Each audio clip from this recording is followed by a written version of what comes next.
am Oscar. And I'm Sophie.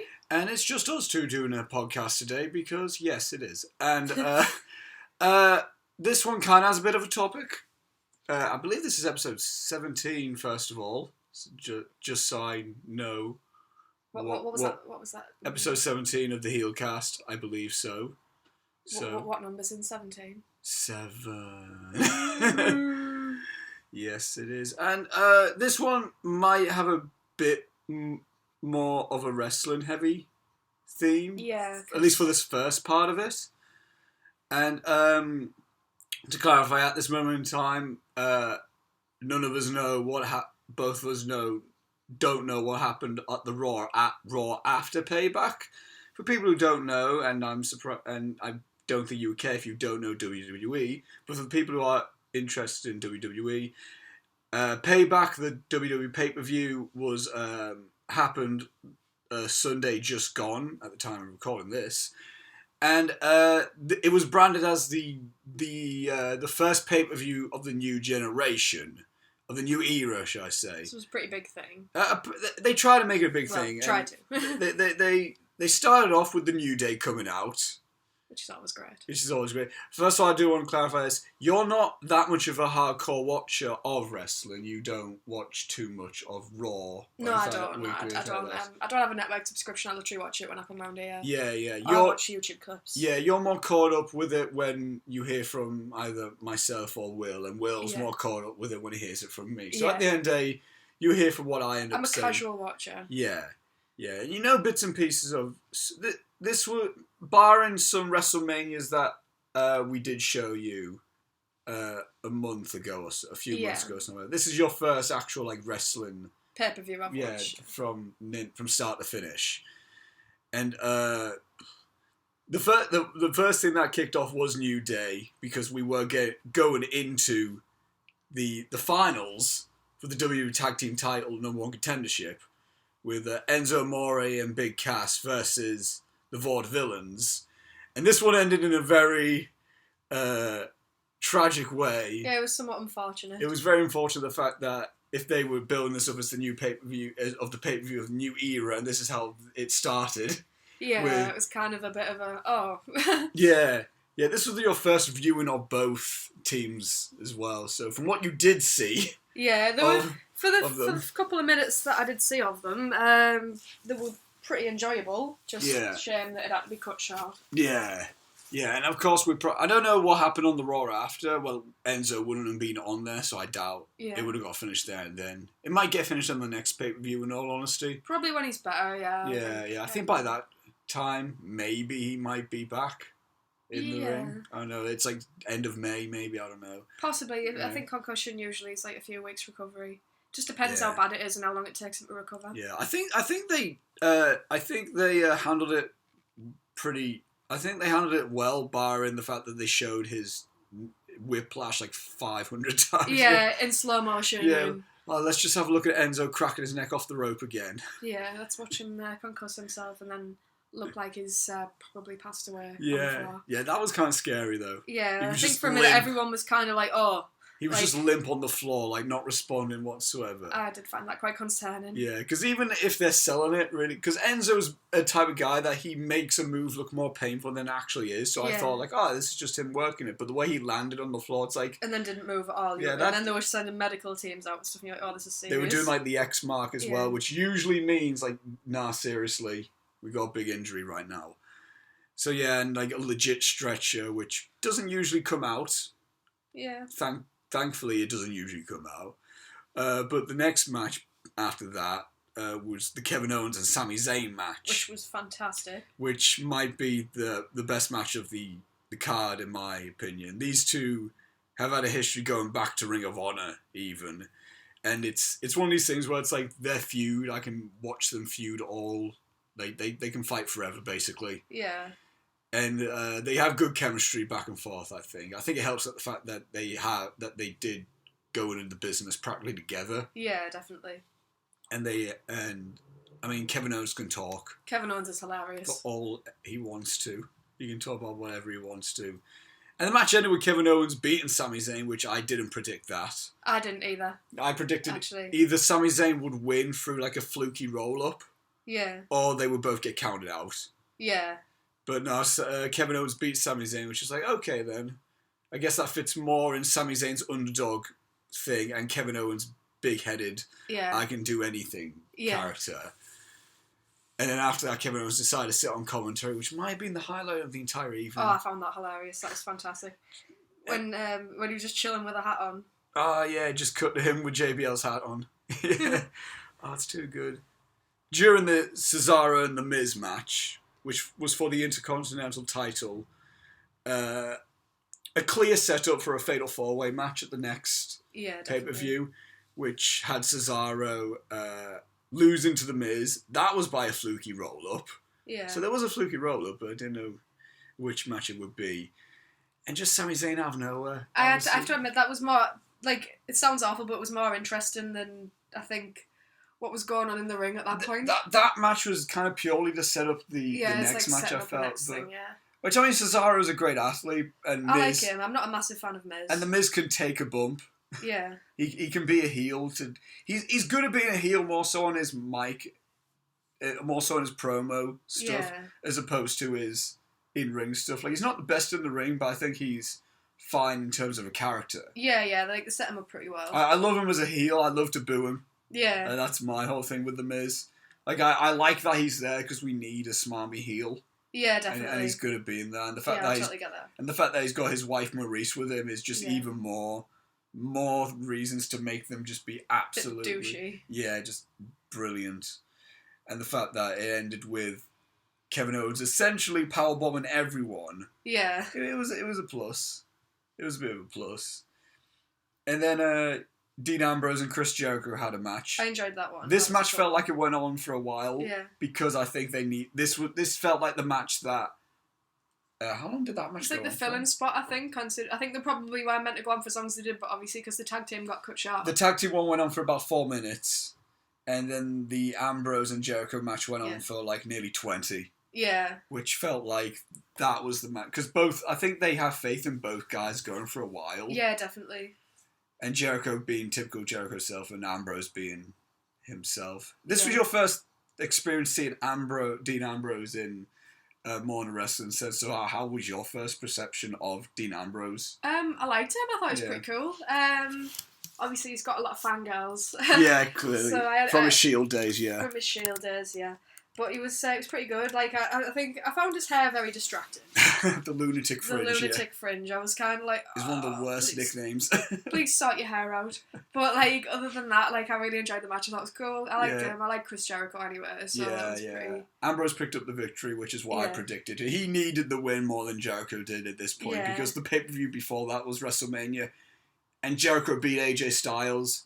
Ambrose got demolished by Lesnar. Yeah. So it's like one of these things and Ambrose is the younger talent. Yeah, they're starting to like promo him a bit, really. Yeah. Push him. He's got a hell of a push recently, but I mean, I know what WWE is like with like they have a promising guy and then they do nothing else with him, and then you see him every now and then pop in just to lose. Yeah. And Ambrose, I don't think they would do that with Ambrose because he's been on the scene for a good 4 years now, near enough. So I mean, it's not like they're gonna bury him, but it's very easy that they won't do much else with him, and looks like they are doing things with him. I feel like it would be a waste if they didn't put him in a few matches. Oh, definitely, and give him a couple of wins. Like, it would be. I mean, there's one thing making a guy an underdog, and there's one thing just making the guy lose. Yeah, like being a bit cannon fodder. Yeah. Which, I mean, Ambrose's thing is like he is like the Mick Foley in terms of like he throws himself around and he might lose, but he put all in a match. Yeah. Which I get he loses, but like I understand somewhat why he lost. Yeah. Against Brock Lesnar. But I wish like they did a bit more of a thing where how they showed Ambrose leave the ring with no assistance from WrestleMania, but that's another thing entirely. Yeah. But they had him beat Jericho, which Jericho's good at laying down a new talent who needs that extra boost. And the fact that this is branded as the pay-per-view for the new era, they need to build the new era. Yeah, they can't just sort of stick him in there and be like, oh, he's going to get pummeled though. Yeah, and the fact like they advanced more on the Sami Zayn Kevin Owens feud building the new era feud as well, and the fact that they got Ambrose beating Jericho. You know, you need that. You need that with that. And then you had the women's match, which the main thing about this was Bret Hart is fitting well to actually appear live. You know, he's all fine from his prostate cancer, which is great. I think they did a similar type of thing when Roddy Piper in 2006 beat cancer. They gave him a little bit of a thing come back. And they did a thing with Bret Hart, not necessarily him coming back in the ring because he can't.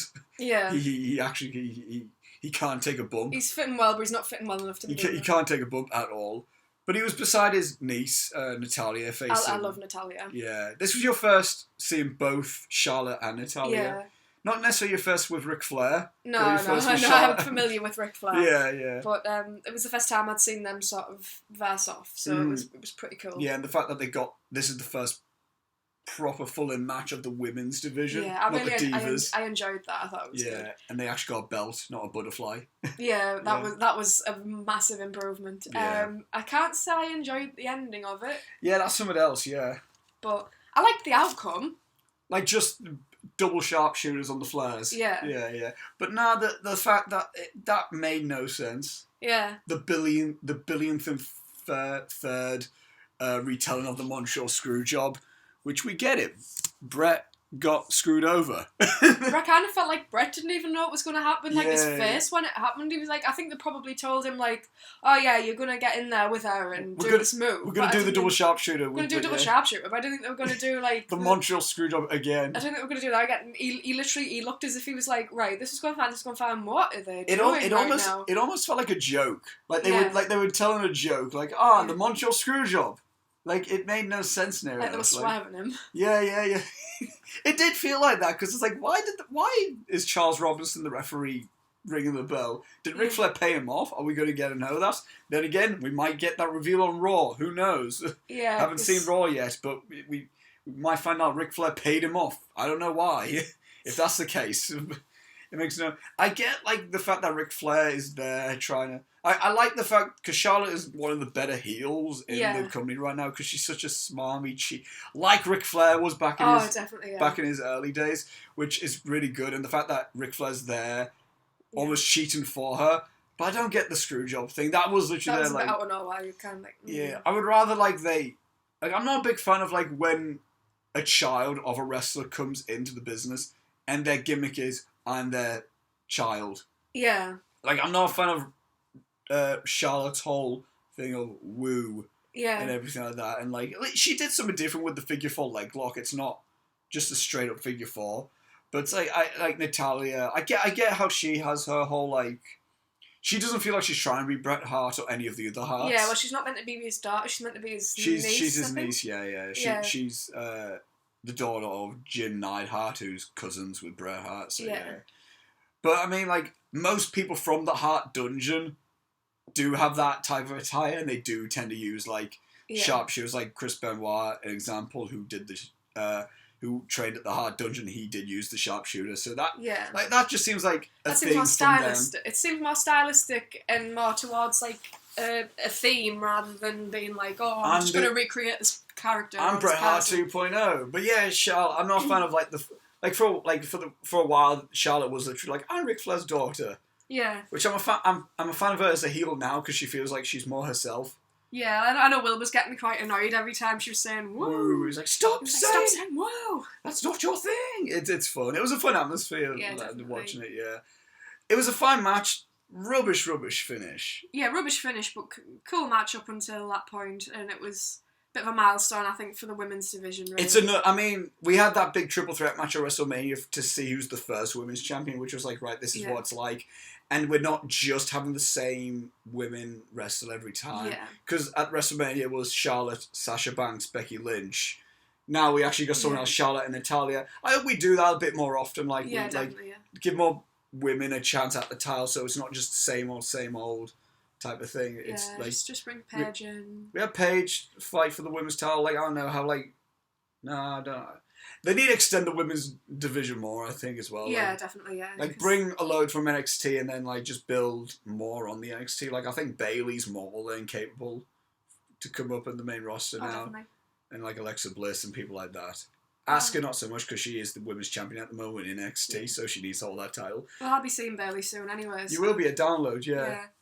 So I'll get to see a couple of them there. That'll be your first thing of NXT. Yeah, it will be, yeah. Unless if you get shown anything before then, but yeah. My first live NXT. Probably. Oh, yeah. The crowds in NXT events seem really cool. So you definitely have a good atmosphere there anyway. And then the main event was the WWE World Heavyweight Championship match, which had the world's most popular man, Roman Reigns, defending his title against AJ Styles. People who are not aware, AJ Styles is my personal favourite wrestler working today, just in the world at all. So Best in the world. Best in the world. So in a biased sense, I was rooting for AJ Styles anyway. I kind of was too. Yeah. There's not much. This was your first Roman Reigns match as well. Yeah, I'd seen him sort of in different sort of segments, but I'd never seen his one of his matches. Yeah. Well, this was your first exposure to AJ Styles as well, from what I understand. Unless if Will showed you. I think Will showed me some AJ Styles. Some New Japan stuff. Yeah, he showed me a bit of AJ Styles. He showed me some Nakamura. Okay, yeah. But this was your first Roman Reigns type of thing. Yeah, definitely. Yeah. Which, no offense to Roman Reigns, but it was boring. Yeah. It was a slow one. It picked up as it went on, I think, when they started mucking about with when they had the McMahons coming in and being that was another thing. Before we get to more what happened, there wasn't really much what happened with the WWE Championship match necessarily, but we had the McMahon whole thing come out, which was Vince came out and said, who's going to run Raw, Shane or Stephanie? I was assuming maybe a brand split, as well as most people were. Yeah. But I was thinking maybe they won't do a brand split just yet, because they might wait for Seth Rollins and John Cena to come back for that whole thing. Missing out on two guys. Yeah, Randy Orton maybe as well. Yeah. Even though I don't like Randy Orton, he is a pivotal point in the company at this moment in time. Yeah. But we did that. But the solution was both Shane and Stephanie were running for a while. Yeah. I can imagine that will be a payoff at SummerSlam. Yeah, definitely. So maybe I don't know, Shane picks someone to fight for him and Stephanie picks someone to fight for her. I can see that happening. Or a Team Shane, Team Stephanie thing. Yeah. I think it'll develop into something else, definitely. Oh yeah, I think we're working our way to a brand split. Because I think with such a bloated roster right now and so many stars with potential that you need to build them.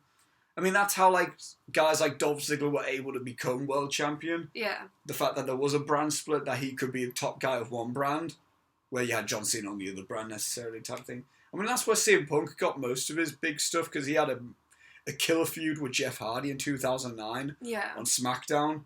And if that was on Raw, it would have, with John Cena, it would have been a mid-card thing, and it wouldn't have been for the world title. Would have been quite as important. So. It wouldn't have been... that built Jeff Hardy up as a mega star on his own and CM Punk as a mega heel. But that was basically the outcome. It was half an hour, I think, which... Yeah. It's quite a long one, really. If it's a McMahon thing, I guess they need to be the centre stage of it all. And the CM Punk chants were just...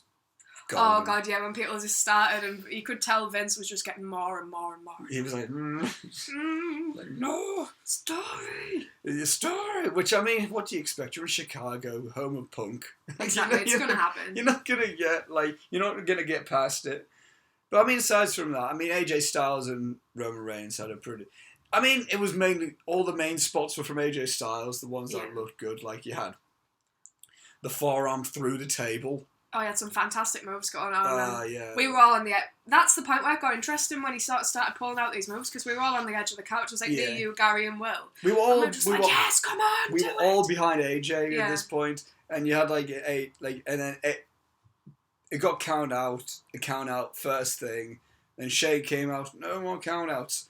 Then Roman Reigns punched AJ Styles in the balls, which, blah, blah. Oh, Roman, behave. You remember the face, you don't remember Superman punching people in the balls. And then Stephanie came out, made a no DQ match. It ended up being no DQ, no count out, which as soon as that was made, I was like, we're going to get interference from Anderson and Gallows. Yeah, definitely. Which we did. I was expecting that in some way.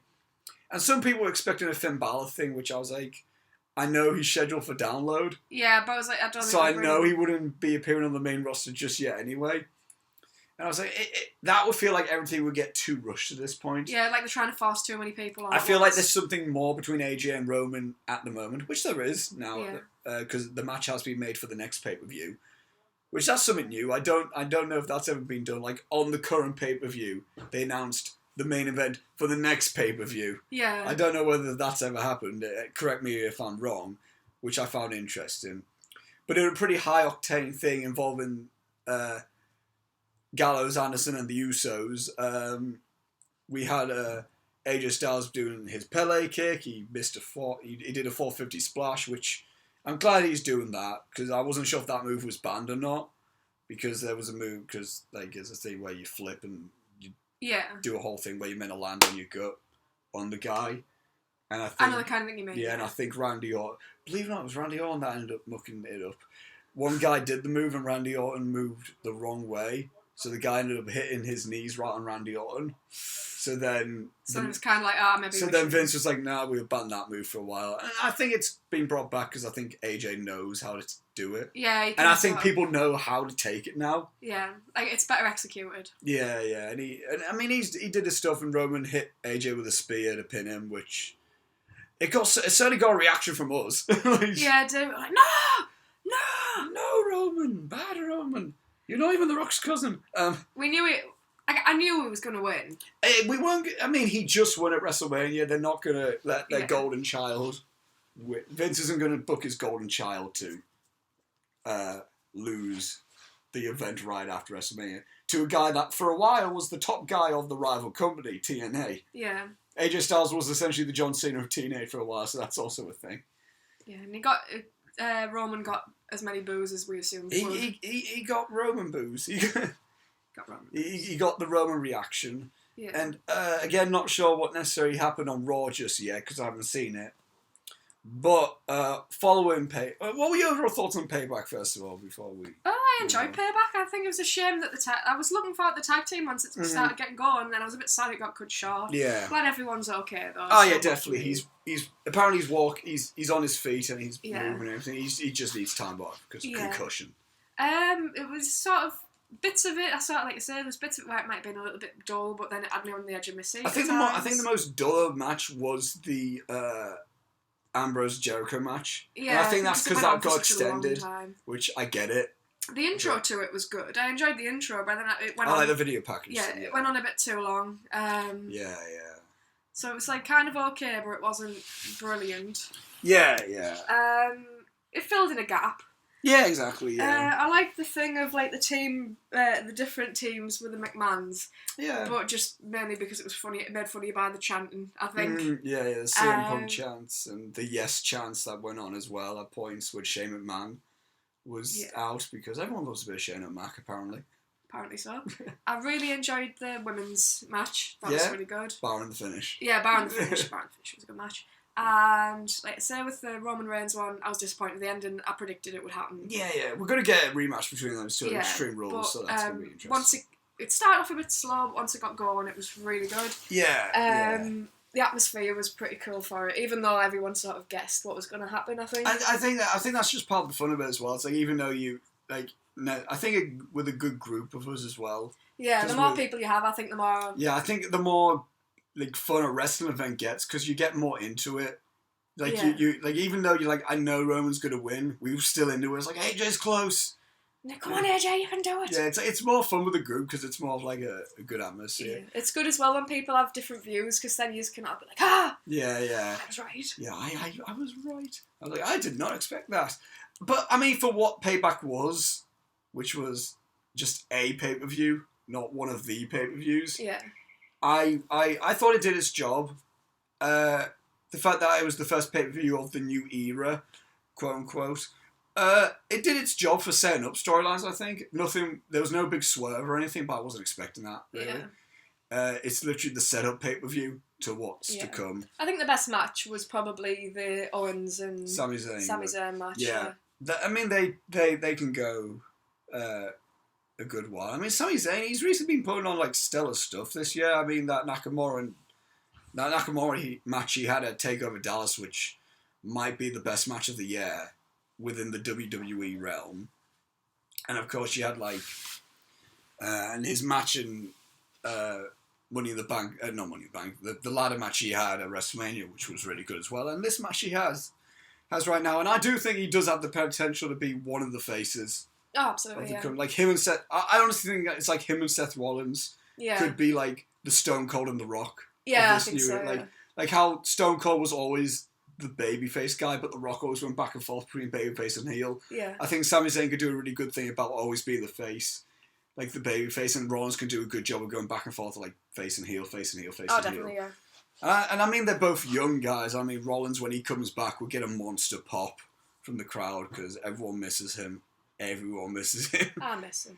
Everyone does. Like, no one doesn't miss Seth Rollins. Maybe some people who prefer Roman, but who it's a small minority. Yeah, who really does that? But yeah, Payback. I think it was a good one. It wasn't a dud. It wasn't like I left it and was like, Payback. Yeah. It wasn't like, oh, this is boring. It kept us going. It filled the gap. I was satisfied. It wasn't the best thing I've ever seen, but it was the worst thing I've ever seen. I mean, I wasn't expecting anything from not a major pay-per-view from them. Yeah. Like, I did have any expectations. Like, there's very few pay-per-views, like, that I get excited for other than the big four, being, like, Royal Rumble, WrestleMania, SummerSlam, Survivor Series. Yeah. Like, because I have expectations with those four. But with all the other ones, like, oh, that's filler.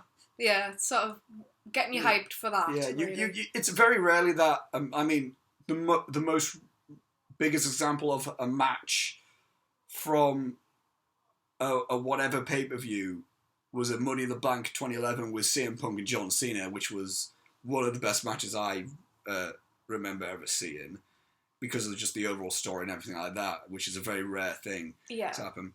But after Payback, we jumped on and saw the first episode of Camp WWE.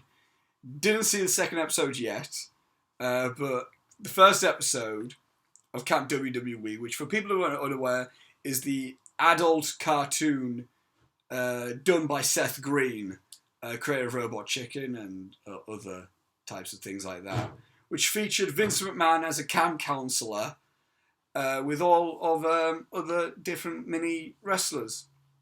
You got Ric Flair as well. Yep, you got a very interesting... You got a very interesting Ric Flair. You got teenage Stephanie McMahon and teenage Triple H being the... well, I guess they were like the camp counsellors, and he was... Yeah, he was the camp. He ran the camp. Yeah, Vince was more like the camp president or whatever. Yeah, whatever. I don't know what they call it. I'm not familiar with camp, so yeah, we don't have camps in the UK. Really. That's not a really big thing. They're trying to bring it over here, but it hasn't really took off yet. Yeah, they try. Like for us, camping's going out in a tent. It's going out in a tent and just the closest thing I've been to camping is Centre Parks. That's the closest thing to camping. But yeah, that, and then you got Sergeant Slaughter as well, and then like you got mini John Cena, mini Stone Cold. Little cameos from Seth and... you got like, with no voices, you got... Yeah, no voices. You got a bit of Seth, you got a bit of Dean Ambrose. Paige. Rusev was in there as well. It's just like a load of them actually that it seems to be really cool. Oh yeah, Big Show. Oh yeah, he was in there, yeah. Little Big Show. Which I never thought I would say. Little Big Show. It's kind of... Like Little Big Planet. Yeah. It's kind of like, a double negative almost. And then... No, but I found this first episode to be really funny, actually. Like, yeah, it was. The fact that we have a load of in-jokes involving Vince in general as well. Yeah, definitely. And the fact that we saw Vince McMahon riding a giraffe.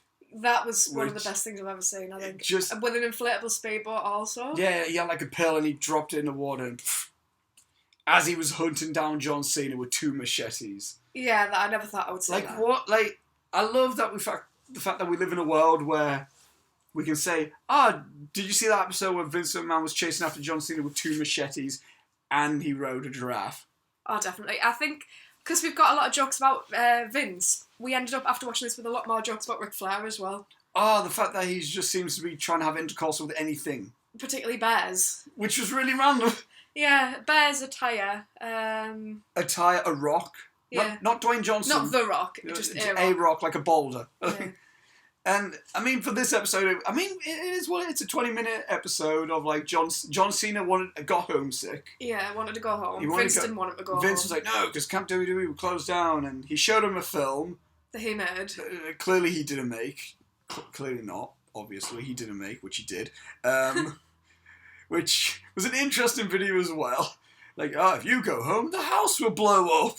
And then you had, like, Triple H telling all the kids that their parents were dead and they couldn't leave. And then you had a massive cell put over the camp. Oh, yeah, massive, like, Hell in a Cell. It was just everything that just seemed right. Yeah, I think for a pilot episode, I think there's a lot more potential there. I think for a pilot episode, though, it was a good pilot, because I find sometimes with animated, especially adult comedies, sometimes the first episode won't be so great, but once it gets going, it's better, but it was a good I think good this show. was a good start for what it would end up being. I love Undertaker's little segments as well.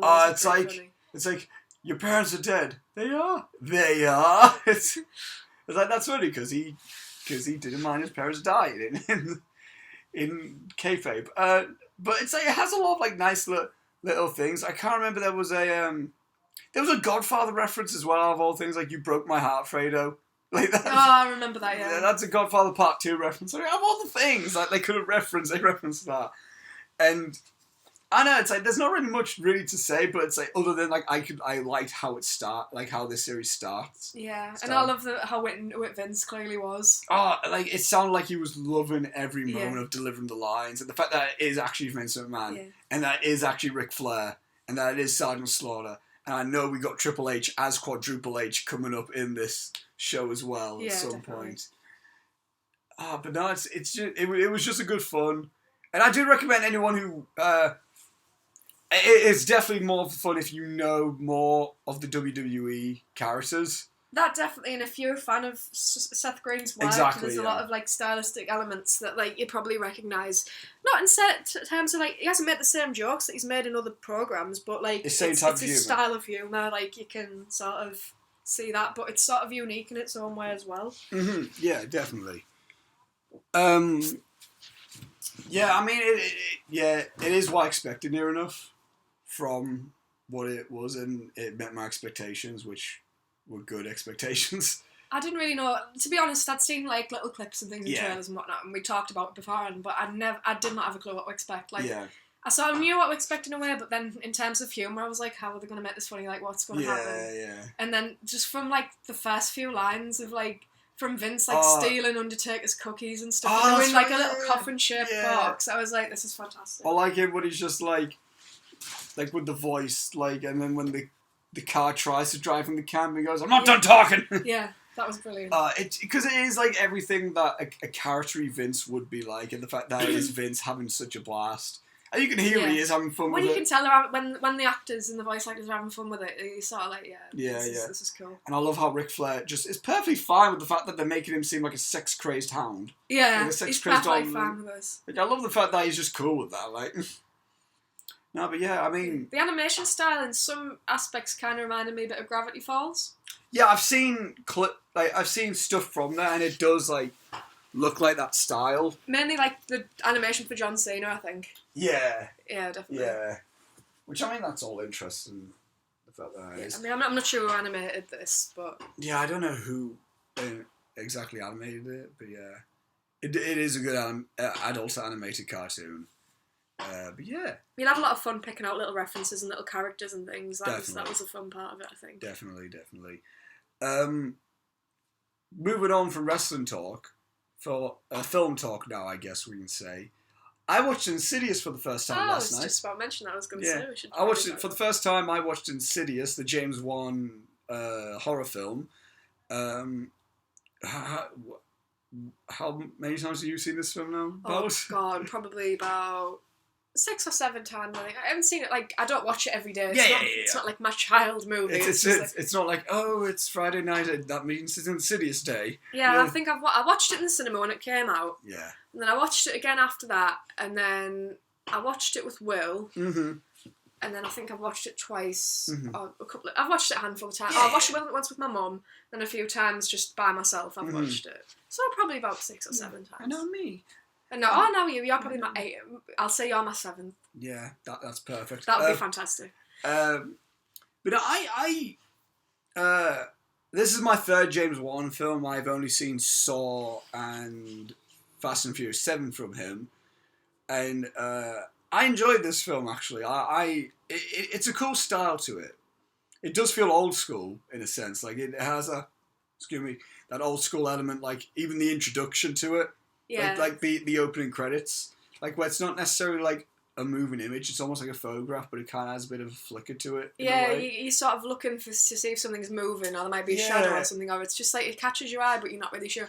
It's very sort of like not necessarily 80s horror, but I think it's calling back to a lot of like things that came out sort of in the 70s and 80s, like Amityville Horror, like the original one, and things like Hills Have Eyes and stuff like that. Like, it's nothing like those movies, but you can see. No, but it has like kind of influences to almost like thing in like terms of the feel of it, like the pacing. Yeah. And I mean, like one thing I really caught like my attention of what made me enjoy it was the way it was shot, or the fact that it was almost like taken out of far back. So it is, you're like, there's something in the room, but I can't see it. Yeah, you're sort of looking every time, and then there'll be times sort of where there will be things there, you're like, oh, I can see it, or, oh God, I didn't see that. And there'll be times where you're looking and there's nothing there, but in your mind you're like, there's something there and I can't see it. What is there? Yeah, I mean, it's like when you point out that in the little boy in the laundry room. Yeah, I was like, I thought it was, but I was like, no, that doesn't look like it. And you're like, no, there was. I was like, oh yeah, no, I can see it. And then, and the one thing that is kind of terrifying is the bit where the mother, played by Rose Byrne, was it Rose Byrne? Yeah, it was Rose Byrne. Rose Byrne, who went in to check on her baby, and there was just something just standing. There's just a guy stood behind the cop, but I think it takes your brain a couple of minutes to register the fact that there's someone actually standing there. Yeah, and I think even though they used like loud noises, it's kind of it's not like a false jump. It's necessary. Yeah. It's not like a big loud noise and then like it's not fake out. It's like, oh, it's just a bird. It's like it's a loud noise because, but it almost goes loud when you notice it. Yeah, it does. Yeah, it sort of knows the point where you're going to register that there's something there. And I think a lot of the time it's not a loud noise in the sense of like it's not somebody shouting or it's not something breaking or anything like that. It's like the score picks up. It's like, more, there might be no music and then the music will just come in. It is literally more like it goes and then it goes like more like the song as opposed to just a random screech. Yeah, or a random noise or something. Yeah, and I mean, there's a method in his madness. Oh, definitely, yeah. And I think James Wan did an excellent job directing, and the fact that Lee Winnell wrote it. Basically the same duo behind the first Saw, which I love the first Saw personally. And I love the first Saw too. I sort of watched it. Oh God, years ago. I was quite young actually. I probably shouldn't have been watching it, but I watched it years ago. Not long been out on DVD, I think, and I watched it and I thought it was fantastic. And then I'd watched it a few more times, and then I hadn't seen it for years. And then the other week, Will told me he hadn't seen it, and I was like, "This is what we're going to watch." I was like, "We have to watch this movie." So we watched it together, and we watched that, and we watched Insidious 3 actually. All right, yeah. We saw a bit of a Lee Winnell. James Wan. Yeah. No, James Wan didn't do Insidious 3. He didn't do Insidious 3, no, but I think Lee Winnell. That was his directorial debut, yeah. Yeah, and I mean, another thing that really was a really creepy thing in Insidious was the baby monitor. Yeah, that bit, I find that bit really creepy. Where it's just like a whisper almost. It's like, nah. I like audibly said like, screw that. Yeah, you were like so much no. It's like, no, that's not good. Like, and, just leave the baby, it's fine, we'll just leave. Nah, but I always I enjoy horrors more when it takes place in a home. Yeah. Because it's like, I find it really scary when something is in a home. Like it's invading your comfort zone. Yeah. Like, I mean, that's why I really dug the first hour of Sinister. Yes, because I was very enclosed and very. I think it's very because it's in such an enclosed space and it's a small cast. Yeah, I think in Insidious, I prefer those horror type things. Insidious, you've got 4 sort of well, technically there's 5 settings, but there's the original house that they're in. Then there's the hospital, but that's only for a couple of minutes, so it doesn't really count. Yeah. And then him in the school, which also doesn't count. But there's a nice little reference that Saw with the Billy doll on the board, and I think James Wan's name. I think I did see the name James Wan, which I'm like, that's cool. In terms of other things, you've got the second house that they moved to, and then you've got the further. The further, that's what it was called. It's the further. Never the other further. The further. And like for me, the best sort of atmospheres for the 2 houses and obviously all the atmospheres really are pretty cool. Yeah. Like I say, you can't really count the hospital and the school because they're just side passing, scenes, really. Yeah. But the other sets are really cool. Yeah. I mean, I like the whole build up to it, and once he goes into the further.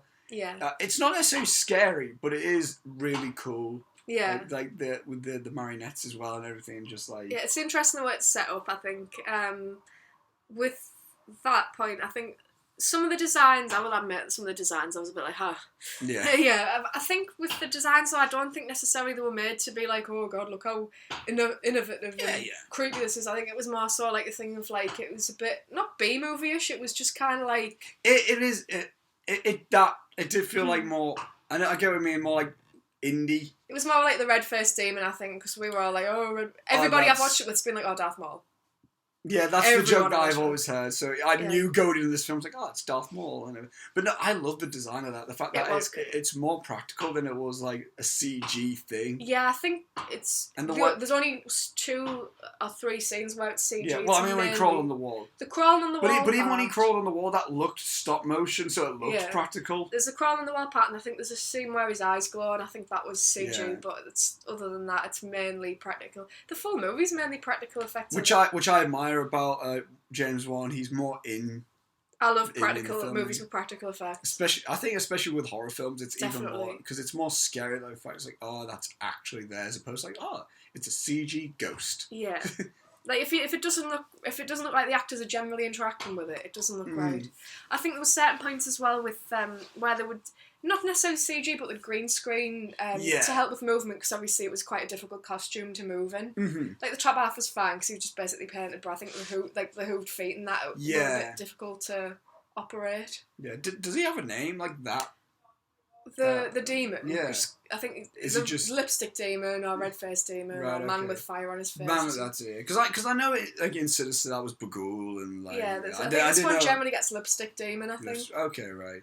But, because it's like, the way it is with the red face, I think it's meant to be like, he's black, but he's drew on his face with lipstick, and that's what the red is. I think that's what it was supposed to be. Yeah, could be wrong. Yeah, I wonder why. Because you've got him, and then you've got like the family in The Father, the ones who where the girl shoots them. I can't remember if they have a name, but they're pretty cool. They're probably one of my favourites. Right. Yeah. Then you've got the guy in the trench coat.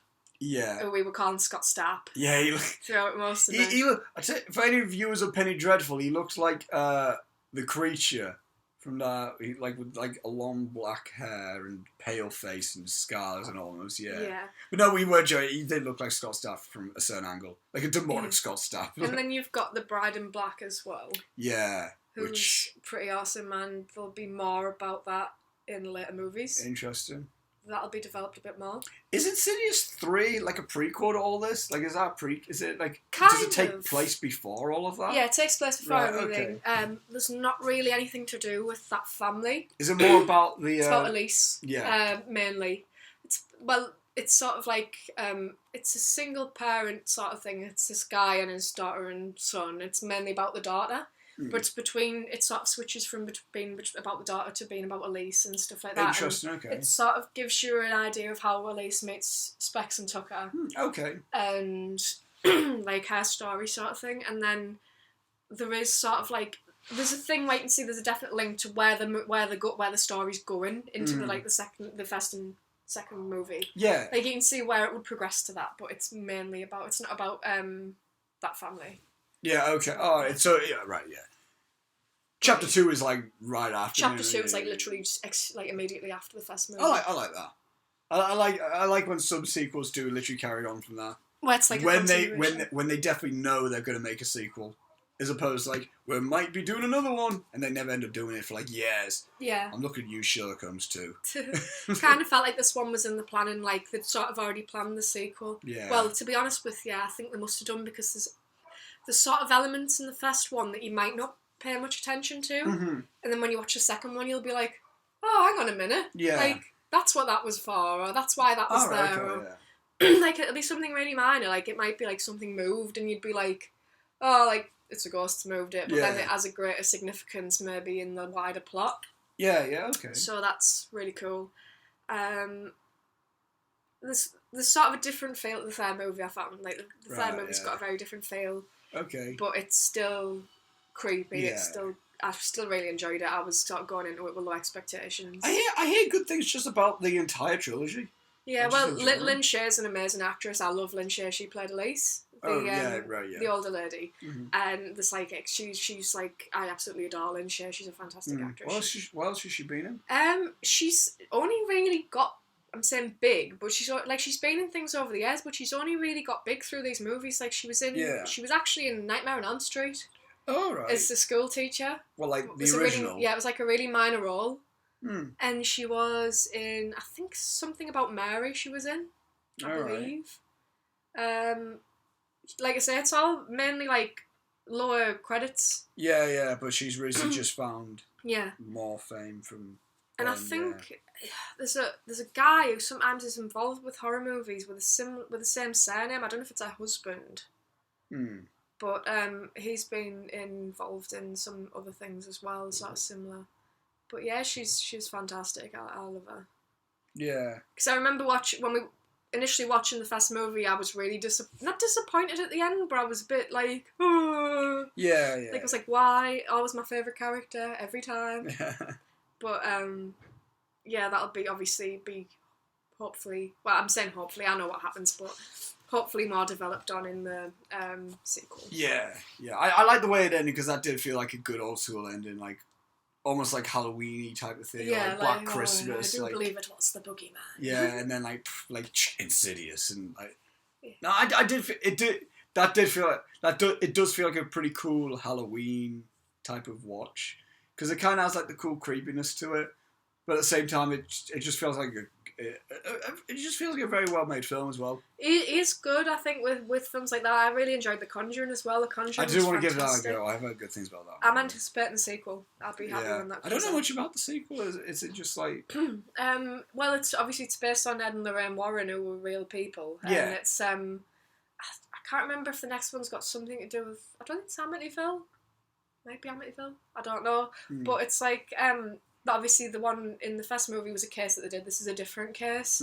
But that's all I know. I've tried to avoid any sort of spoilers. I've watched the trailer, that's all. Yeah. But because these days trailers do show. Yeah, but the trailers were pretty vague, so like you get an idea of where it's going. But obviously, it's a movie, so it's going to be changed. But if you've read about them in real life, there's sort of things that'll be on there. You'll be sort of like, like I get where this is going. All right, okay. Kind of like if you were to watch, if like when we sent to Will yesterday, we were saying about Foxcatcher. Like I haven't seen it, but I know what happens in the movie pretty much because I know what happens in real life. And that's basically it's literally like if you know what happened in real life, you know the outcome. Yeah, it's like a dramatic retelling of something that you already know about. Yeah. So I think I knew that the character that Steve Carell was playing was very.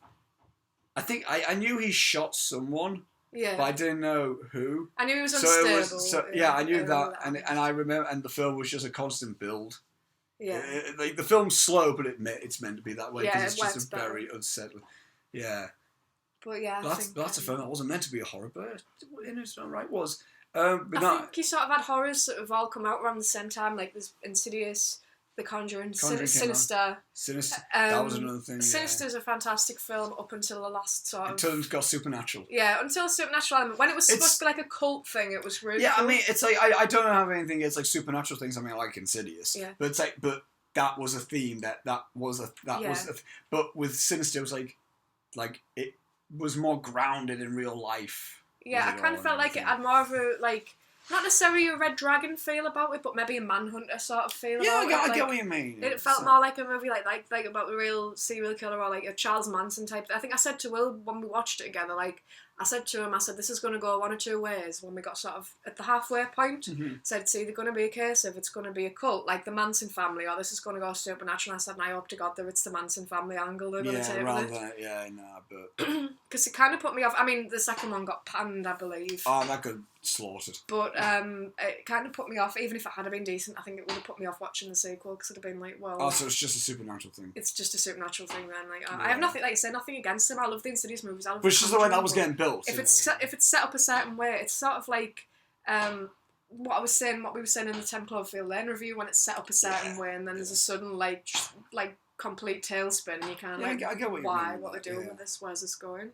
Yeah, because with Sinister, like part of the terror was like, I don't know who's around here and that. Yeah. And once it got supernatural, all the terror that was getting built up for me personally was kind of like, oh, so it's just ghosts. Yeah, and I kind of felt like as well it was a bit like it seemed a bit contrived, the ending, because I was like, yeah, fair enough, like anybody's capable of murder sort of thing, but like you've got children attacking grown people. Yeah. And like it worked in Pet Sematary, but Pet Sematary wasn't the best film ever made, so it was like, again, I said this to you when we were watching Insidious. I'm like, children just don't scare me in horror films. Like I mean the twins in The Shining didn't do anything for me in terms of scary. I was like, that's kind of creepy, but I'm not gonna like be like terrified of them. But again, it's like with Sinister, it was getting built up like this, almost like this family cult thing type of thing. Yeah, like kind of like The Strangers or something like that. I think. I need to rewatch that. Yeah. I can't remember much about that, but that was actually. Because there's a couple of films like that. I can't remember. I know there's a Stranger. Is that the same one where they're in a hotel room or something, or in a motel? Strangers, they're in a cabin type of thing. Yeah. In the woods, and like people like. Masks on. Yeah. Yeah. Like 3 people with masks are just knocking on the door and generally. Because I'm sure like I said, there's like 2 movies that are quite similar, but the one I'm thinking of is like they're in this house and they find a snuff film or something in the house, and then there's people knocking on the door and. I think the guy tries to go out and get the car and gets stabbed or shot or something, and then she's like trying to escape. I can't remember. That sounds like most generic. That sounds like VHS and ATM combined. Yeah. No, I need to rewatch VHS. I need to watch VHS too. I need to properly watch VHS because I've only seen the first 2, probably either the first half or the first third, something like that. And I need to watch The Purge as well on the topic of people knocking on doors and being a bit weird. Yeah. I don't know if I've watched the review of it on Channel Awesome, and I was kind of like, the one that Nostalgia did, yeah. I was kind of like, I don't really want to watch this, but we'll apparently they're developing more into an action thing, rather than a horror thing. Like Will wants to watch it, so I think we'll probably give it a go. Obviously, I mean he's just bought the Babadook, but we've already watched that. Babadook's good. Probably revisit that at some point. That's a good one. That's a smart horror film. That has a genuinely good performance by both actors, I feel. And even though the kid's like absolutely insufferable, like I don't know, I just didn't like him. Mm-hmm. Yeah, but he was like, it was sort of one of them things where it's like you don't like the person, but you still want them to be okay. Yeah, I think I understood more because as a person who grew up with a single mum, I can only imagine the struggle that she had with me. To be fair, definitely, yeah. So it was like I get her. Yeah, but I think it's like not necessarily. Like I said, there's just the child is a little bit off-putting, but he was a very good actor. I do understand what you mean. It did. At first, it was like, shut up, child. Yeah, if I can't warm to it, like I'm quite funny with child actors, and if I can't warm to them, like straight away, I'm sort of like, am I ever going to warm to them? Yeah. Because I mean, yeah. I thought there was some good child actors in Insidious. I thought it was pretty. Yeah, I mean, well, they didn't do too much before they were doing. They did fine. For what they had to do, they did good with it. Well, I've seen the little boy who played Dalton in Jurassic World, and he was turning a good performance in that. He was not particularly wooden or anything like that. He generally looks frightened when he's supposed to look frightened. Yeah, he did what he was meant to do. Yeah, basically. And then the other kid, like I say, sometimes even if kids have short lines, sometimes they're a bit obnoxious, or they're just, you can tell they're reading off paper, but they were pretty... Yeah. Like, they felt like a family, they felt like a legitimate family. Oh, they did feel real and everything, yeah. I did forget it was like Rose Byrne. At times. Yeah, I did. I forgot. Like, I was like, let's just pick these people. Like, I was forgetting it's Patrick Wilson. But I think the beauty of that is you forget it's Patrick Wilson in Insidious, but you forget that it's him and just Insidious character in The Conjuring. He's like, he becomes Ed Warren. He is in Conjuring as well. Isn't he? Him and Vera Farmiga. But they're like a married couple, and it feels equally as real. There, you don't look at him and think, Isn't Lee Winnell one of the investigators of in Conjuring? It could be. It's a long time since I've watched it. I think because Lee Winnell was in Insidious, wasn't he? Because I did see his credit in the cast. I believe so. I think he was a. Just let me go on IMDb and see if I'm correct. Trusty IMDb.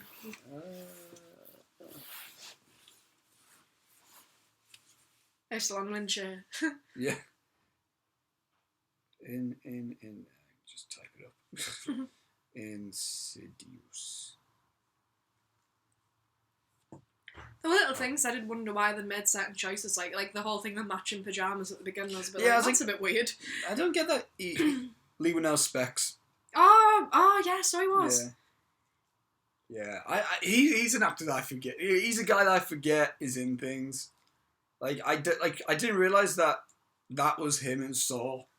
Well, I did in Saw, but then because last thing I saw him in was Saw. Mm-hmm.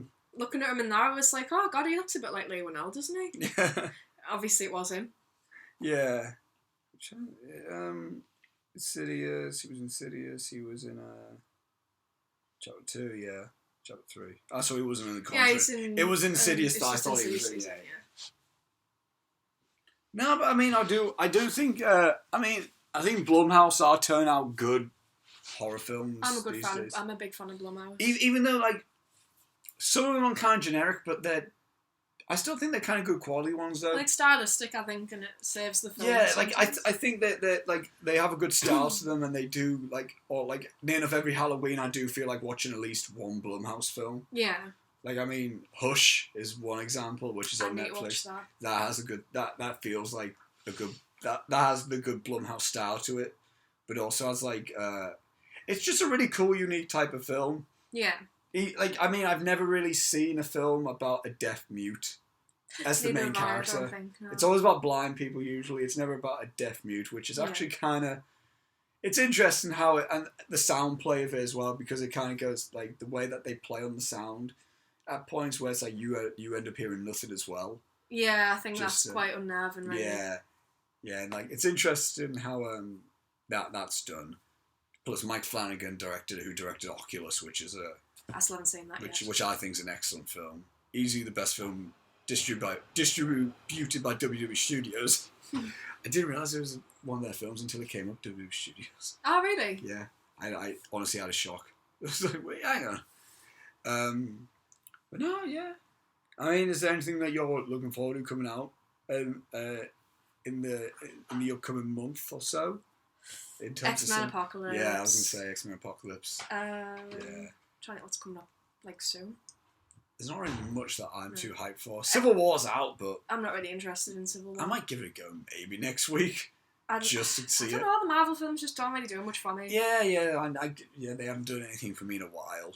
I prefer Fox Marvel? Yeah, I like the X-Men movies. But, yeah, Deadpool's cool. Deadpool was fantastic. I love Deadpool, but I don't know, I didn't really look at it like a Marvel movie because I think it's so different to your general... it had Marvel characters in it, but it felt more like they were mocking it, really. Yeah. So I love Deadpool, but I didn't look at it the same way I would look at maybe... I do forget it is a Marvel film. Yeah. But I like the X-Men movies. I prefer, even with the Batman movies, I think I've always preferred the animated series or the games. Oh yeah. There's just something a bit more... Or even Dark Knight stuff. Even the Dark Knight, I still prefer... I love the Dark Knight. I was obsessed with the Dark Knight when it came out, but I still prefer sort of the whole Batman animated and the Arkham games and that sort of storyline where it feels more comic booky, but not in a cheesy sort of... Not in an Adam West way. That's just comic. That's just... I'd say more like things more the modern comics, but in terms of well, I'm not saying modern as in right up to this date, but modern in terms of the Killing Joke and that sort of thing, and the more serious types of sort of serious, but we're still with comic booky elements and stuff like that. I'm in the middle of playing Arkham Knight at the minute, and I love it. It's fantastic. Obviously, a lot of people didn't like it because of the Batmobile controls. Yeah. I think I've got quite to grips with them now. So, because when I first was oh god, yeah, I forgot this is a driving game. I was a bit huh. Yeah. Because they seem to switch driving controls on a lot of games, and I get used to one, and then. Yeah. And I'm I think it should be a universal thing where it's I think it is near enough where it's one trigger is to accelerate. Yeah, and the other's to brake. But with obviously this one, you've got battle mode and stuff like that. So you gotta learn you've got to learn it. Once you get your head around it, it's not too bad. Yeah, mostly anything really, I guess. I guess I only really use the accelerator if I'm trying to escape. If I'm just cruising, I'll use battle mode because it's easier to direct. Yeah, just slide across. Yeah. But, I'm looking forward to X-Men, and I'm looking forward to Conjuring 2. Suicide Squad in August. I'm looking forward to. I'm looking forward to that. Looking forward to that. Just hoping it's going to be good. Yeah, that I'm really hyped for that from what I've seen from the trailers. but I am easy sold when it comes to anything involving that type of those characters. I think the thing that's annoying me with that is obviously like a lot of people weren't happy with the design for Harley. And like we'll leave the Joker out of it because there's always going to be like angry people like, no, it is wrong. Yeah. But like, why does he have tattoos? But with Harley, like there's a lot of people start like, just turn her into a bimbo and she just looks like an idiot. And she looks like she's selling herself or something like that. And it's like, have you seen her design in the New 52? Yeah. Yeah, like you can. That's even skimpier, but no one's complaining about that. So yeah, I mean, I don't know. Like when I saw Harley, I was like, no, that's how I would have thought she would have been in this universe. If you were going to make her, I put a big rant on Facebook when it was first sort of when I think some photos got leaked. When it was the first photo of like all of them. And then Harley Quinn was one of them. Yeah, I think it was around then, or it was around when when the photos got leaked on set. I think. Yeah, around about then. So it was around that time, and I put a big rant on because there was people putting that like, "Oh, she's intelligent," and they're dumbing her down. It's like, how can you say that when you haven't even seen the movie based on how she looks? Like, to me, there's a lot of people saying, obviously, oh, like she's wearing skimpy clothes, it's misogynistic. It's like, well, is it not more misogynistic of you just assuming because she's wearing skimpy clothes that she's selling herself? Yeah. Oh, she's stupid. Yeah. Yeah. So you don't know until you watch the film. You can't really say. Yeah. They might prove me wrong. It might turn out that they've stuck her in these clothes and it's like just for people to look at. But they might have done. But until the movie comes out, you can't say. Yeah. Well, I think that's also kind of part of her character. How she ends. Not saying like her part of her character is just to look good, but part of her character is more or less like using her looks as a distraction at some point. Well, yeah, even in like the games and stuff, obviously, like the you like bits of the thugs talking and stuff, and they're like, "Oh, she's beautiful," and that, and they're like, "Oh, don't be stupid, she'll have you." Yeah, but So it's like it's sort of like, but you get the same thing with any of the Gotham girls who are like meant to be not femme fatale, but it's like that sort of thing. Like no, they are kind of like femme fatale. Yeah, like Catwoman especially is more. And Ivy, absolutely. Yeah. But I think, like, I think it's a thing of, like, it's not that they're using their looks to, like, to get forward in life. I think it's to, like, because it's obviously, it distracts the people who they're trying to get around. And then they can... It's clever, really. Yeah, it's the same way that James Bond uses his charm. Exactly, yeah. It's the same principle. Sense. It's, if anything, it makes the people falling for it look more stupid than they do. Yeah, because they like, you couldn't have seen that she was trying to clearly get advantage of you. Yeah, so I think it's, people are probably reading, in my opinion, it's been read wrong, but... Yeah, well, I mean, that's what most people do. And you get these quote-unquote comic book fans who are like, I know everything about the comic, and Harley's not like this. I'm like, you... fool. I was like, how do you know Harley's not like this when there is no Harley compared to at this present time? Yeah. Well, like, live action wise. I think they're sort of just seeing the outfit and then they're going to be like, oh. They might have played a game. Yeah, they might have played a game, or they've sort of, they'll see the design and then they maybe have seen Margot Robbie in Wolf of Wall Street. Yeah. And be like, oh, they're just going to make it like that and it's like, well. Yeah, well, I mean, I remember when she was announced, I was like, that's perfect casting. Exactly, yeah. Well, I couldn't think of... The only other person I could ever have cast as Harley would be Brittany Murphy, and obviously she's not around. Yeah, exactly. I mean, I really can't think of anyone else that could pull off that thing. Yeah. Maybe Emma Stone. I don't know. But I see Emma Stone as Oracle. Yeah. Yeah, I get what you mean. Or Batgirl/Oracle. Batgirl. I see I fit... I think Jenna not because she's a redhead, I think it just fits better. Yeah, I know. Like, she has that... yeah, I get what you mean. I mean, I think Jenna Malone is rumoured to be Oracle / Barbara Gordon. Yeah. I think she is rumoured to be that, which, I mean, I'm fine with Jenna Malone in a film. And the fact that J.K. Simmons is Jim Gordon in something. That works, I think, yeah. Yeah, the fact that he's in the universe now is... I think he really fits it. I can't think of... The only other person I ever said that I would put as that role was Bryan Cranston. I would think that as well. Yeah, Bryan Cranston. I mean, he did voice him in the Year One animated film, so yeah, I can imagine that. And a lot of people wanted Bryan Cranston to be Lex Luthor, and I mean, I don't know. He's not that imposing. He seems too... This sounds awful, but he seems too old for the role, I think. Yeah, I mean, some people are saying maybe we'll get the actual Lex Luthor because Jesse Eisenberg is Lex Luthor Jr. I'm like, no, he's Lex Luthor. Exactly, yeah. He is like... I mean, the thing is, like, literally, like, he's just Lex Luthor II. Yeah. Not the fact that he's the son of Lex Luthor, the bald Lex Luthor, but that's just... Yeah, exactly. Yeah. So if they really wanted to, they might get a bigger named, more stronger like actor necessarily to be Lex Luthor, but that for me that would be copping out. Like just definitely own and make Jesse Eisenberg, Lex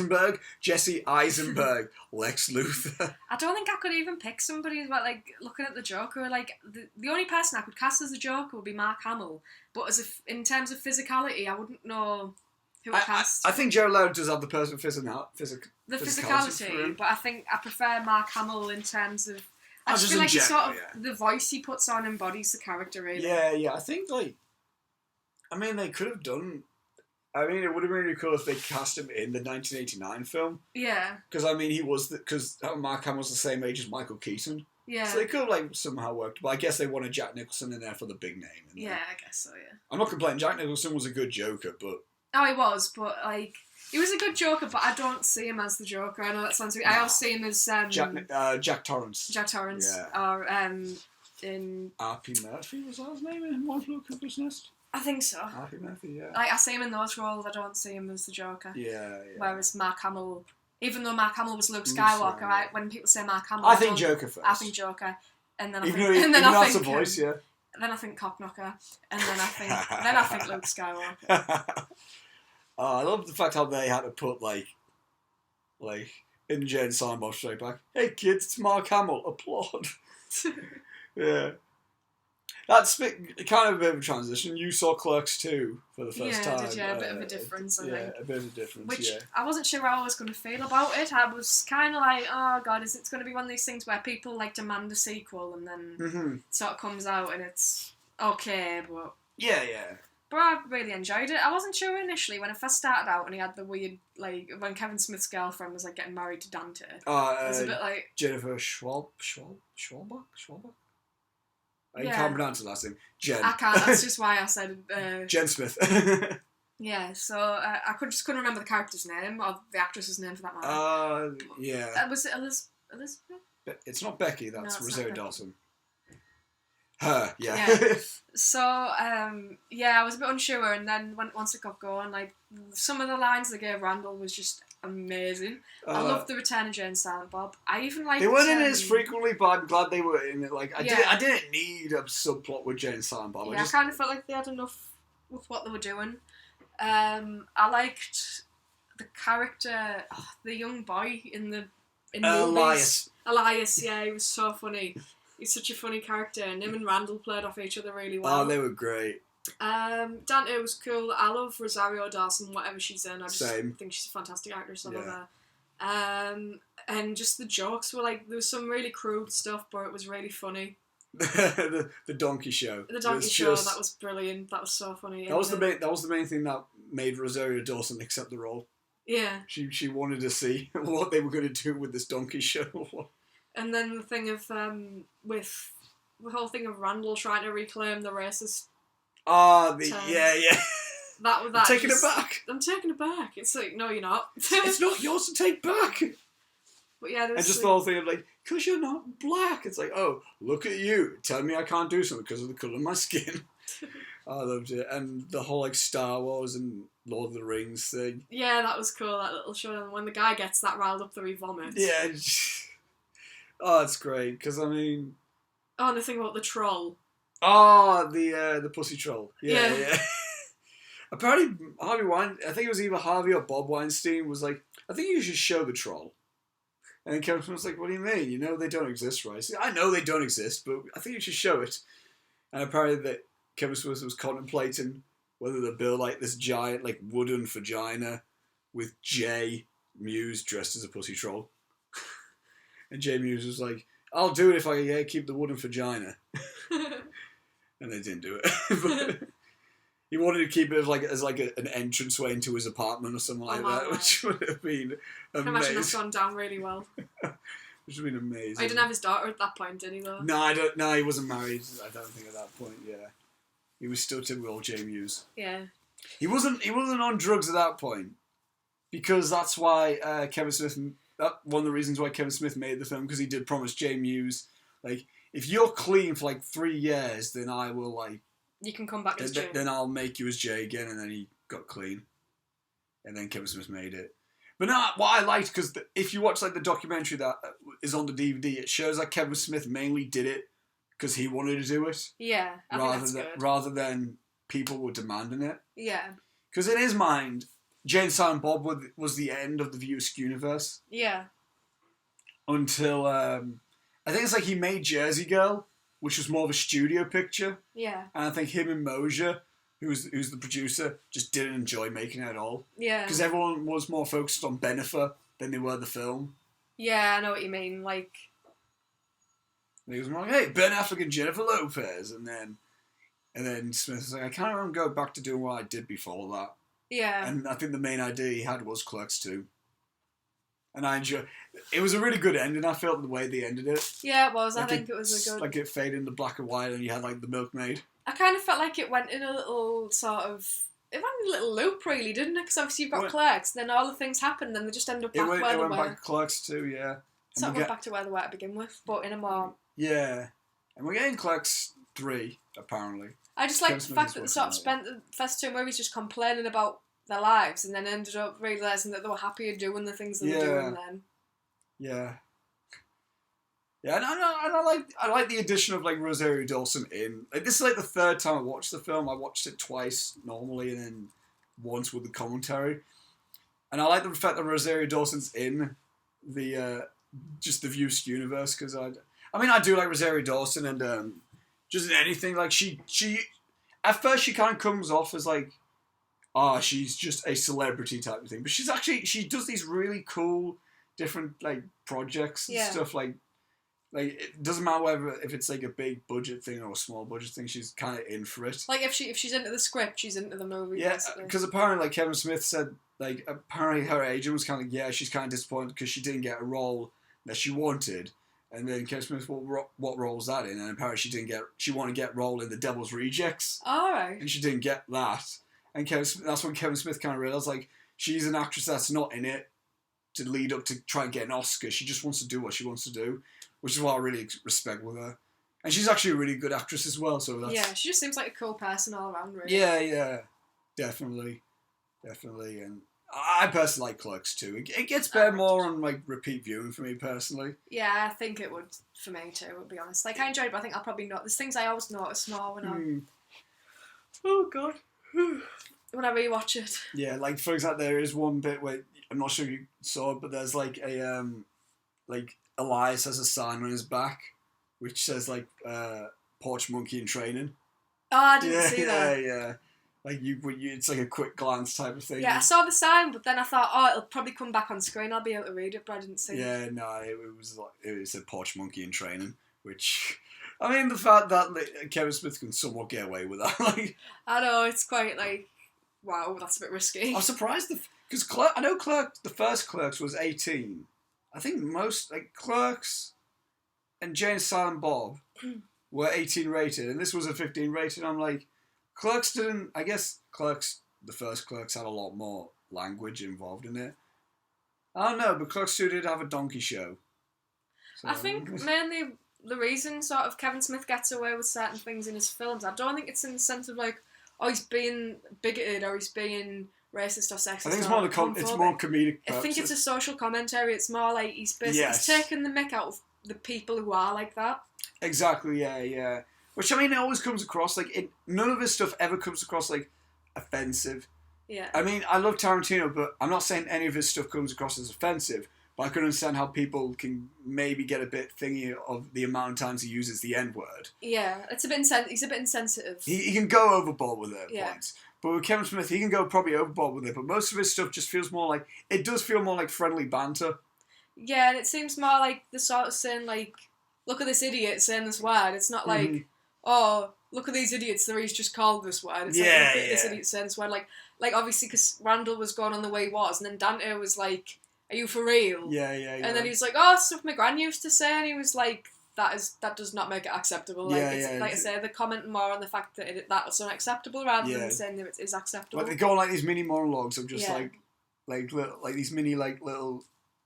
like nothing to do with the story. Yeah. But it's just like mini little like they can do something serious like a whole racial thing, or they can do a thing like, oh, you never go ass to mouth. Like it's a really just like a shift of things, and he gets away with that. Like you can go back, like Morat is a good example of that, where it's like the whole film is essentially just like it's kind of like a thing of a story, like a small bit of a story continually going on. But then you got all this other stuff just happening. It kind of just feels like it's like everyday life, but on a weirder scale. Yeah, like Stan Lee happens to be here. It kind of feels like sometimes when the characters are just talking, it feels like snippets of conversations he's probably had and written down. It does feel like that way. And apparently Kevin Smith says that's not exactly how he talks, because in real life he has boring conversations, but I think that's just part of like the gold, like part of his goldenness in terms of like how he writes and stuff. And I'm looking forward to him like going back to the View Askew universe, just because I don't know, it's not like, I feel like when he goes back to something, it's for a purpose. Yeah. And I mean, Clerks II is a main example of that, because I do think that's a generally good film, and it did feel like he went back for it for a reason. He's taking it back. Yeah, he's taking it back. He's taking Clerks back, yeah. and I think that's what he's doing with more brats in Clerks 3. Yeah. But no, yeah, I mean, yeah, Kevin Smith, top bloke. Oh God, don't get well started on Kevin Smith. Oh no, don't. He went from Jared Leto to Kevin Smith. Like, you know. Yeah.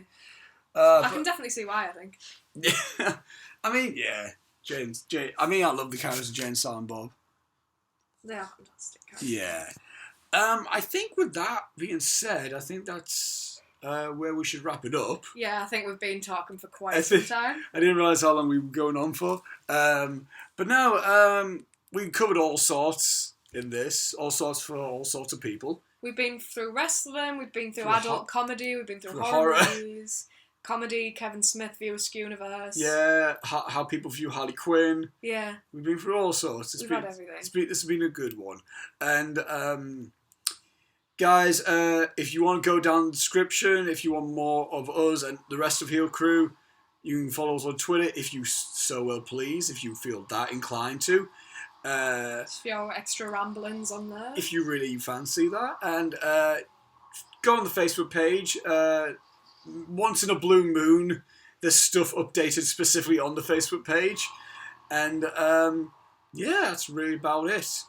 Do you want to say anything else, Sophie, just to send off or whatnot? Or if you have anything to say? Well, that's putting me on the spot. I have I'm just curious, just in case if you had anything else to say or whatever. So, no, that's fair enough. And yeah, just watch good films. And watch good films and look at our pages. watch good films. Watch Camp WWE. Follow us on Twitter. Start CM Punk chants. Start CM Punk chants, and maybe a Chris Benoit chant if you can. If you get kicked out. If you don't value your life. If you get kicked out, don't blame us. That's your own choice. Exactly. We're only kindly advising. Yes. And till next time, guys, we shall see you later. Bye. And bye-bye. See you later.